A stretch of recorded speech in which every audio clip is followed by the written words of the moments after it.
that many times I'm sure that we've all taken time just to stop and reflect many times when we hear what's happening in the news or read the newspapers. Where's all of this leading to? What's going on here? And so I think that now more than ever, we must begin to look at what are the things that we can do that would put us on some firm footing in life, that will enable us to do some things and use some powers that we have, that many of us go through life never ever discovering that we have those things going for us. And part of that, I believe, is knowing what it is your life worth. What is it that gives your life a sense of meaning and purpose? Because once you find that, it puts you in your power place. See, if you know what your life work is, I encourage you to start working on it. If you can't do it all at one time, do just a little bit of it. And if you don't know what it is that you showed up to do, if you don't know why you're here, I encourage you to find out what your purpose is here. What is the meaning of your life? What will be different? Have you ever asked yourself that question? I've done that. I remember coming from a friend of mine's funeral, and I was reflecting on how much time I had left. And I went for a walk in the park thinking about this guy whose life was so promising. And I mean, he wasn't an old guy. He was quite young, in fact. And I thought about all of the things that he said he was going to do, and he never got a chance to do those things. And I started thinking about my own life and how much time I had left to do the things that I would like to do. And at that time, I wasn't sure what my life purpose was, what my life's work was.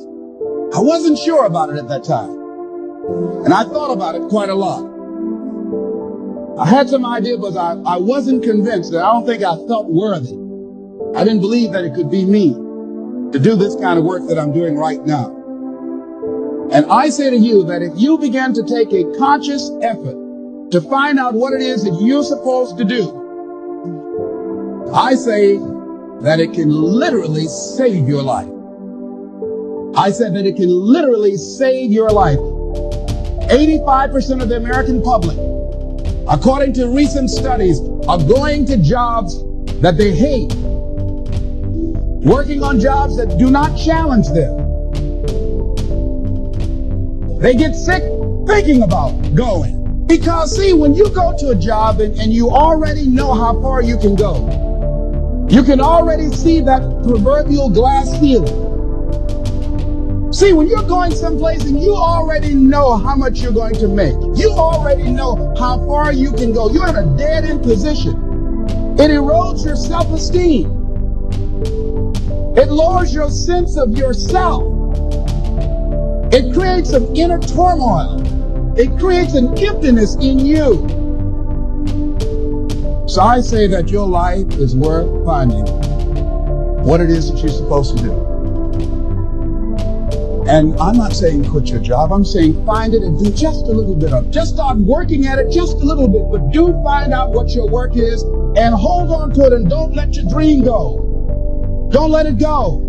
See, and here's something else I want you to begin to look at. Why is it that most people don't pursue their dreams or don't do better than what they're doing if they're capable of doing it? I think that many of us don't go the next step because we don't know what to do yet. And I say that the reason that we don't even explore the possibility of what to do is because subconsciously we don't believe that it can happen for us, and we don't believe that we deserve it. Here's something else. Most people are not living their dreams because of fear, ladies and gentlemen. Fear, limited vision, and lack of self-esteem is what keep most people doing things they don't want to do. That is an illusion that we create in our mind. It is a state of mind that can be changed. So let's look at how we can begin to take some steps to restructure that fear, to begin to expand our visions of ourselves, to begin to increase our self-esteem. Webster said that self-esteem means confidence and satisfaction in oneself.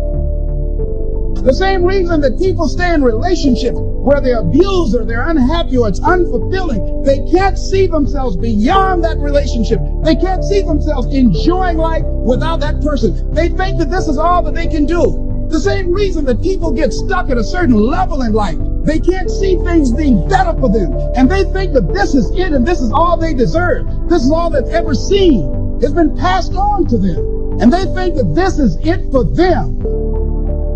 Oh no. I was looking what Dr. Blanton, Smiley Blanton, who is a colleague of Dr. Norman Vincent Peale, what he said about fear. He said, fear is the most subtle and destructive of all human diseases. Ladies and gentlemen, fear kills dreams. Fear kills hope. Fear puts people in the hospital. Fear can aid you. Fear, ladies and gentlemen, can hold you back from doing something that you know within yourself that you're capable of doing, but it will paralyze you. And it seems like you're in a hypnotic spell. And I ask you a question, what is the benefit?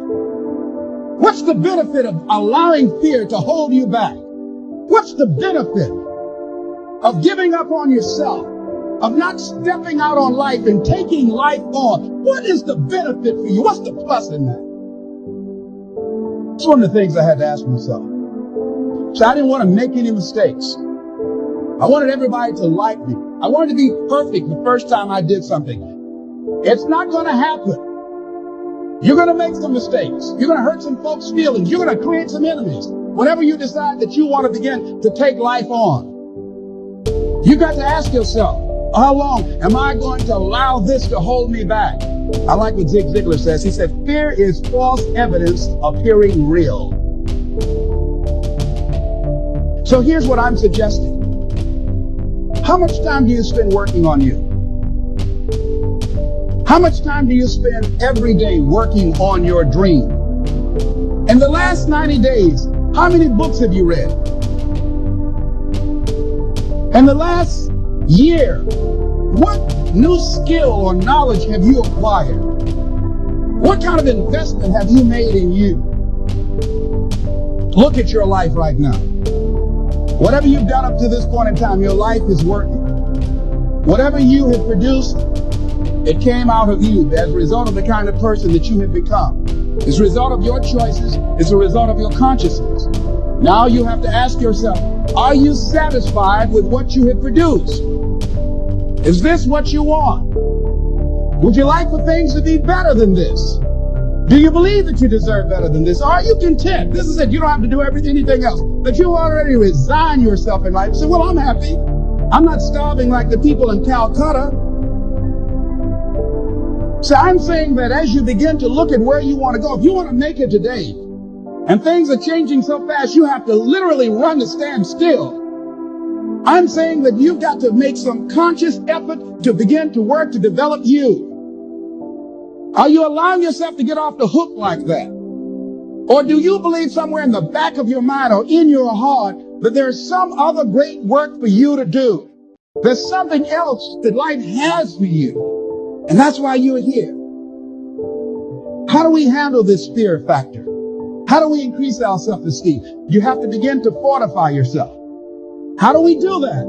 I believe that you have to begin to consciously monitor your inner conversation and start talking to yourself. Start building yourself up. Sometimes the only good things you will hear about you are the things that you say to you.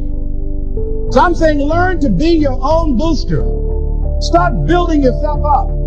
Start encouraging yourself. Start saying, I can do this. I can make this happen. When I started thinking about becoming a speaker, I said, yes, I can do this. I can make this happen. When I start trying to convince myself I can be a businessman after flopping and failing and losing thousands of dollars and feeling stupid and dumb and having people take advantage of me because of what I didn't know. I had to talk to myself because people were saying to me that I was dumb. And somewhere in the back of my mind, I was saying, you're right. Look at what I've done. I had to say, no, Les. Hey, come on, man. Get yourself together. You can handle this. You just haven't figured it out yet. It's all right. This is your training period. This is the tuition you have to pay for what you don't know. You can do this. Other people have done it. It doesn't take an Einstein. Get you some people that can teach you some stuff that you don't know. Get you some people that have done it successfully and learn from them. Take some seminars, workshops, read some books on how to manage a business. Change the way you see yourself and begin to tend to the personal details. Understand that nobody's going to take care of your business better than you.